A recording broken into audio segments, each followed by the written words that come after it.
Okay, Aloha's back for a wrap-up. And so is 5-star. Right on, 5-star. Can't do this without 5-star. So I thought I would do a wrap-up video since the mail has just been coming in hordes, but there's been one or two people that have been asking for a wrap-up video, and they didn't know what to do with their morning coffee, what they were going to watch. So I have to do one more before the end of the year, and this is it. So I thought I'd cover a few things from my hike. As you know, I got cut a little short, 25 miles from the monument, but that's all good. And then I'll talk a little bit about my plans for next year. Aloha's here. He's off trail. He looks different. He's still got the same shirt. We're back in Canada.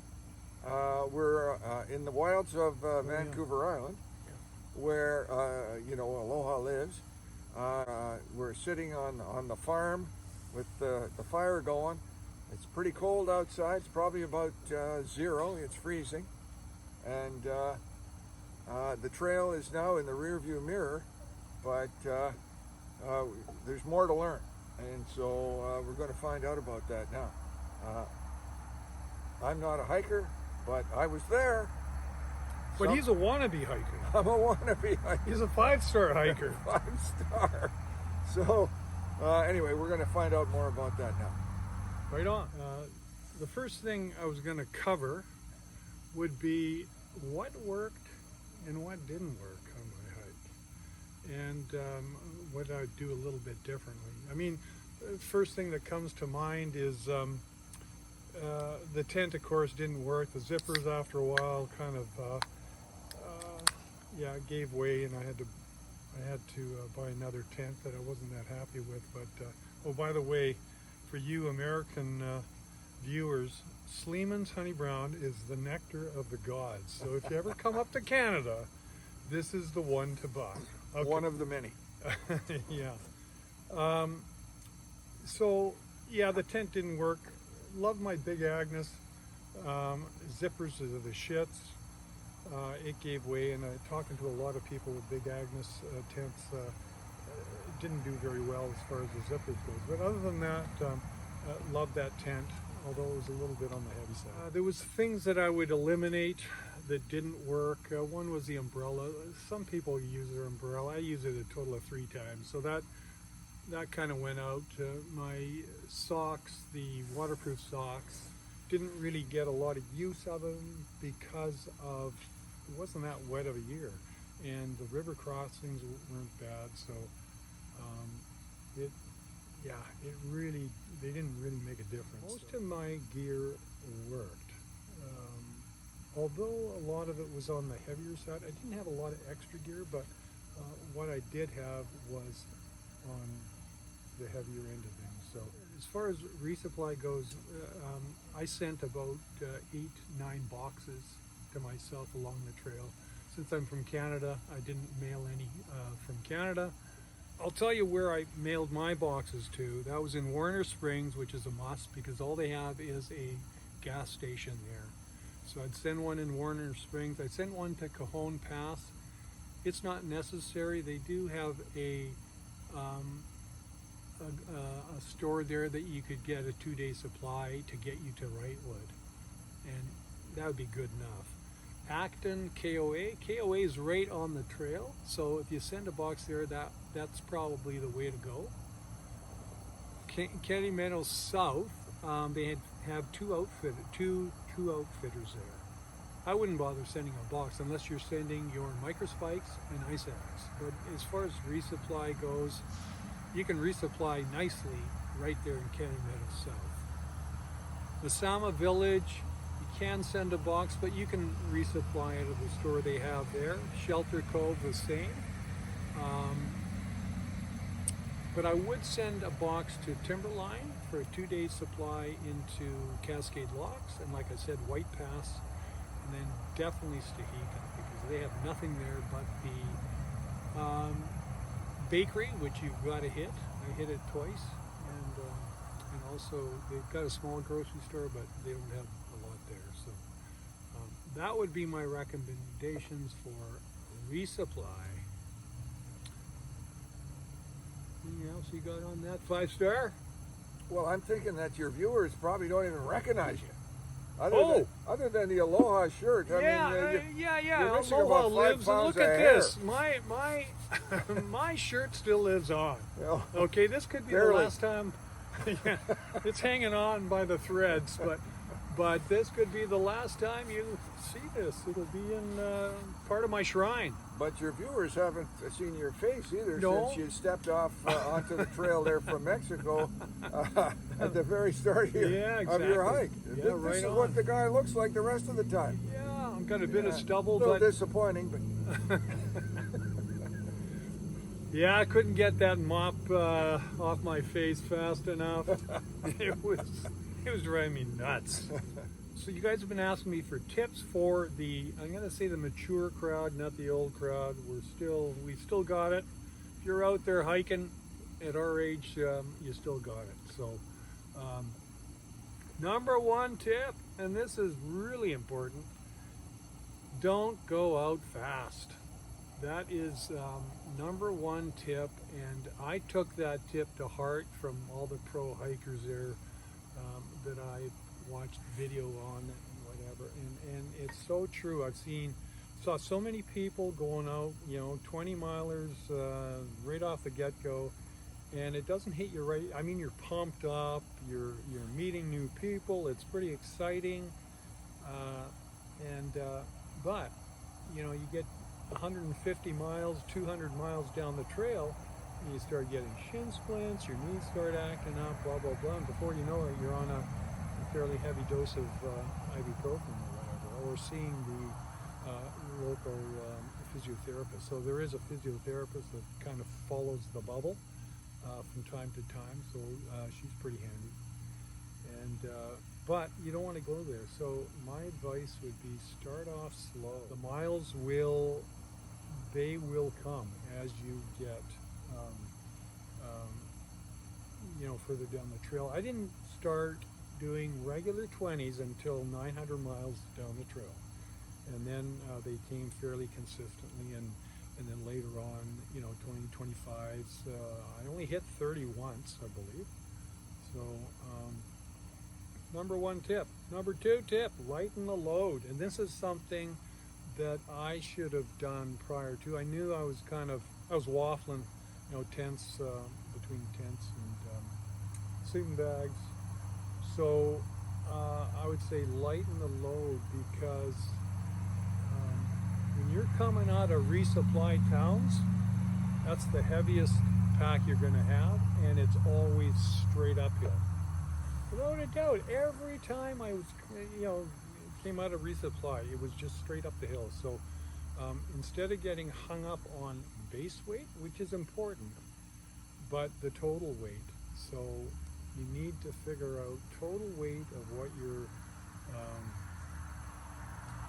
you're going to be packing, and some people need more food depending on the metabolism. So if you have a quicker metabolism, faster metabolism than I do, you're going to need to pack more food, and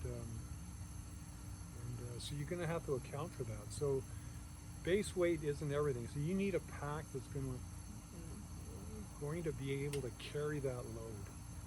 And don't forget that when you first start off hiking, you're not going to have hiker hunger. So hiker hunger comes within after the first 2 weeks, maybe 3 weeks. Before that, you're not that hungry. So after hiker hunger does kick in, you're looking at about 2 pounds per day.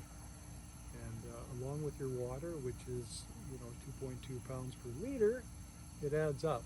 So lighten the load. I'm going to be doing that in the future for sure. My base weight was somewhere around 20, 21 pounds. I want to get it down to 15.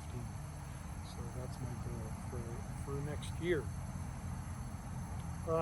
Third piece of advice is you got to train. You have to train, and even if you walk every day, keep mobile. cross-train. A lot of people say, oh, just hike, hike, hike. I kind of disagree with that. Yeah, you got to hike, but to cross-train, what I normally do is I start off by biking. I road bike. I go to hot yoga. I do strength exercises. And one exercise that nobody thinks about doing is the Asian squat. Are you allowed to say that on YouTube? I don't know, but I just did. Asian squat. Are you kidding? The number of times you got to squat in the bush and whatever, you better get onto that now. So I would suggest every night, if you're watching TV, go into the Asian squat and just sit there for 5 minutes. It builds up your quads, whatever, but you'll find that is going to help you big time. And yeah, because you're going to do a lot of it. You want to elaborate on that a little bit, or have we said enough? Yeah, I'm not going to give you the... You don't have to draw a picture. No. Oh. So you can actually YouTube Asian squat, and you can see them do it for real. So, but it's a good exercise, and I'm going to start doing that before my hike again. Well, let me weigh in here, Okay. because from a non-hiker's perspective, a visitor's perspective, I was down there. If you watch the whole, Aloha production from number 1 through 152, part 1, part 2, Nice. you might have seen me 5-star, and in Ashland, Oregon, and in Leavenworth. And so my impression as a non-hiker who'd just been watching the videos like the rest of you, when I met up with Bent and when I met up with Aloha. when I met up with Aloha and and some of his fellow hikers in those locations, I was struck by how thin everybody was. Everybody was cadaverous. No, I mean I'm not embellishing. They lost a lot of weight. I don't know what people weighed before they started, but nobody would necessarily have started at the weight that I saw them at those locations. So, 5-star, Aloha, Aloha's talking about... Okay, this is his first production, so we got to give him a little slack here. Aloha's talking about carrying food. It looks to me like nobody was getting enough food. Okay, so let me say something about that. The cost of food on trail isn't cheap. No doubt about it. Whether it's from these little stores, small villages, towns, whatever, it's going to be expensive. A lot of people send boxes to make it cheaper that way. Restaurant food is not cheap, and I don't know if a lot of people were kind of saving because they had just a certain amount of money towards their hike and they couldn't afford all of it, but I was in a favorable position that I could, retired. I could just, I just wanted to buy what I wanted to buy, and even at that, at one point, I was 15 pounds light. It kind of worried me a little bit because and that was down around where was that Big Bear, and that was early on. And so after that, I poured on the calories, and which meant that I was packing a lot more weight on my out of towns, and I made sure I had 3 big meals a day when I was resupplying and had my zeros. Yeah, there was a lot of thin people out there. We're all burning 4,000 to 5,000 calories. There's no way you can pack that kind of food on trails. Make sure you eat plenty when you're in towns, and buy high-calorie foods for trail food. Cross train, start early. It'll pay high dividends when you get on the trail, and you'll feel a lot better. I mean, I was lucky enough not to have any major injuries. I was lucky. I was one of the very few that didn't have injuries. Most people do. fellow I was hiking with at the very end, he had his knees were shot. He was taking 3 ibuprofen 3 times a day. So I don't know if you want to get into that position. I sure as heck wouldn't. But it meant a lot to him to finish the trail, and that's what he did. But number 4, and for the people that don't use hiking poles, I would suggest use hiking poles. I use Black Diamond Shock Pros. They've got a shock absorber in them. I love them, especially going downhill. It really,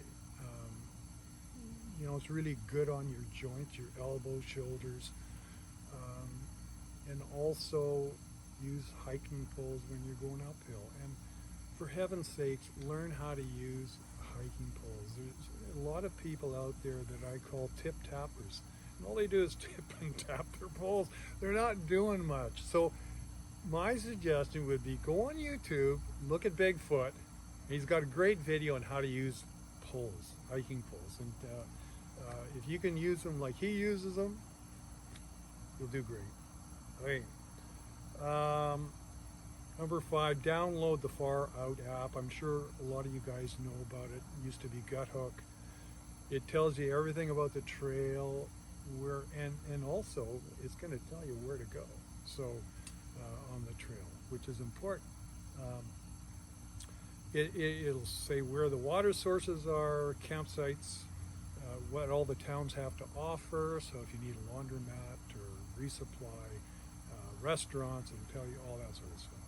So download that app and play with it a bit before you get on trail, so you're familiar with what it does and what it can do for you. So before you go, or early on your hike, figure out how much water you need for your hike. So what I'm saying here is, based on your needs, depending on the terrain, the temperature, weather, how much water do you have to pack between water sources? So if it's a 5-mile stretch, do you need 1 liter, 2 liters, whatever? And it all depends on the time of the day too. So if you're hiking early in the morning, this is the beauty with leaving early in the morning when it's cool,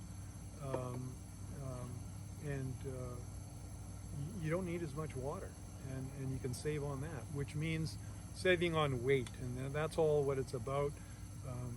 Keep your pack lighter, and you can save a lot of weight by figuring that out, so you're not packing a lot of extra water along the way. First aid,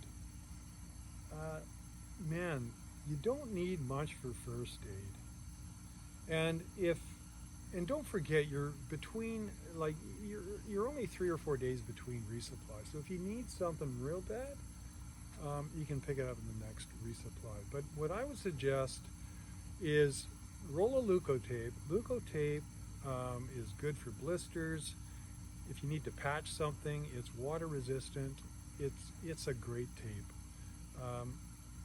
And then a few Band-Aids, just a half a dozen or so if you get a cut or whatever. Compeed pads, which are great for blisters. I wish I had them early on. It's got like a bit of a gel pack in them that you can put over, and it just stays on. Like, they do not come off. There's other brands like Band-Aid and a few others, but if you can get a hold of Compeed, and you can get them at CVS, I believe, drugs, and they are great. So get some of those. Of course, ibuprofen, Tylenol. You don't have to, pack a big jar, but get a few. And if you need more, like I say, you can pick on the next resupply.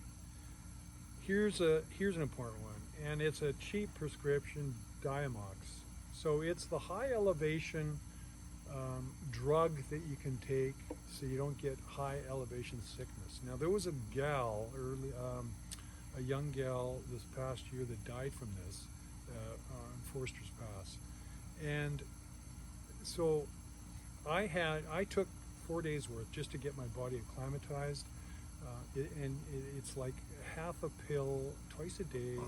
I took it for 4 days, and it's not worth the risk, and that prescription is dirt cheap. There was other people that I talked to that bypassed the Sierra. I mean, Sierra's the best part of the trail. Bypassed it because they were feeling ill because of the high elevation sickness. And there was other people that just toughed it through and you know, felt miserable. So recommend Diamox. Get that.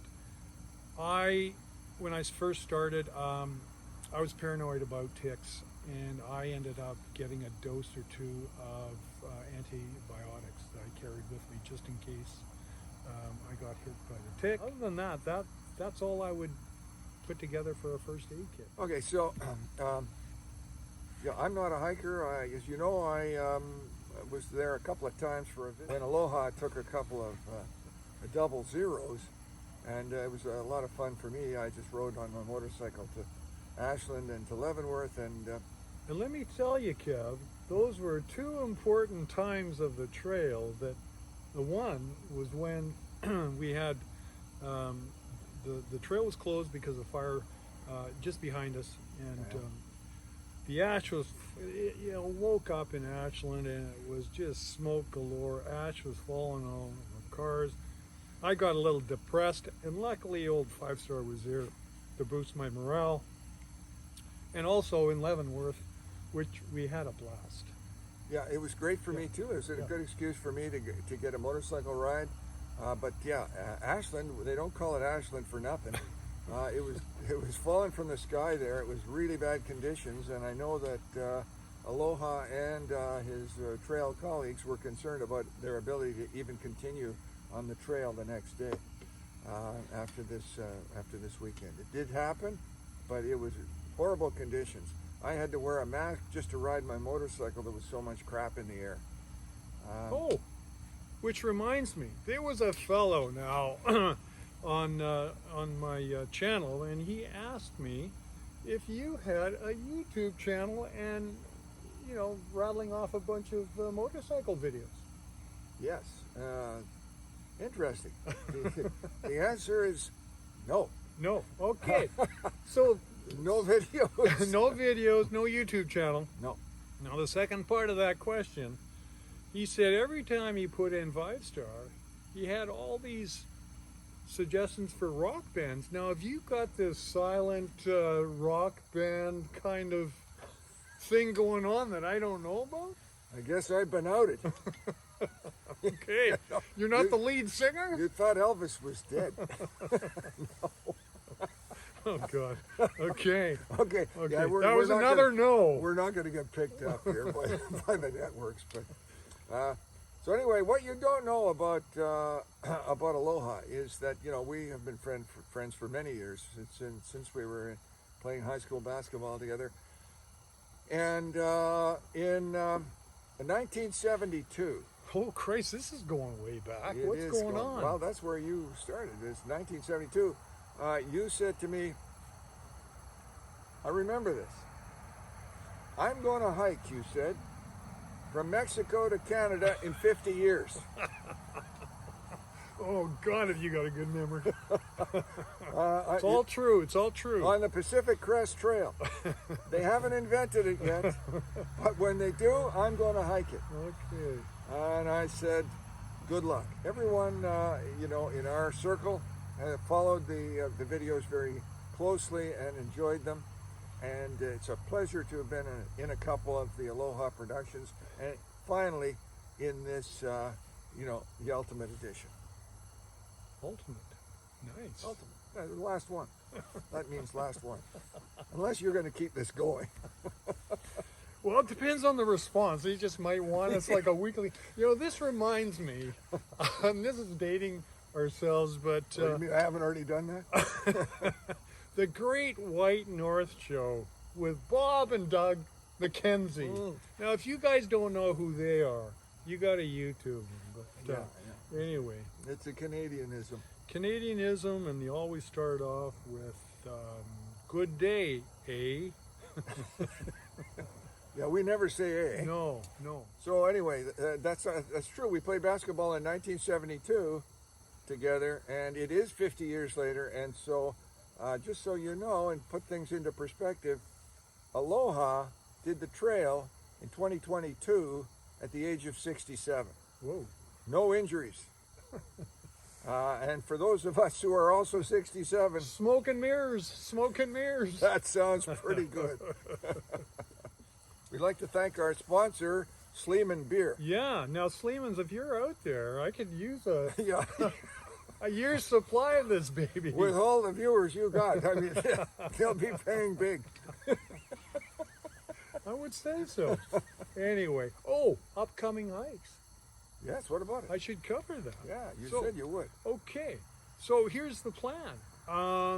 The plan is any major hikes, but so I plan to finish the PCT. So end of July, what I want to do is Rainy Pass to the monument. Now, it would be totally sweet if they opened up the border and I could just walk right through. That would be the ultimate, but if not, I'll have to walk back, I guess. And that would be a warm-up to the major hike, which is, drumroll, I want to do the Colorado Trail next year. And so what? it's Colorado Trail. So it starts just outside of Denver and ends in Durango, Colorado. So it's 485 miles. And from what I understand, they say it's pretty rugged and it could beat me up. They say it's tougher than the PCT and some of the, yeah, so anyway, Well, you'll shorter be, trail, but tough. you'll be competition for that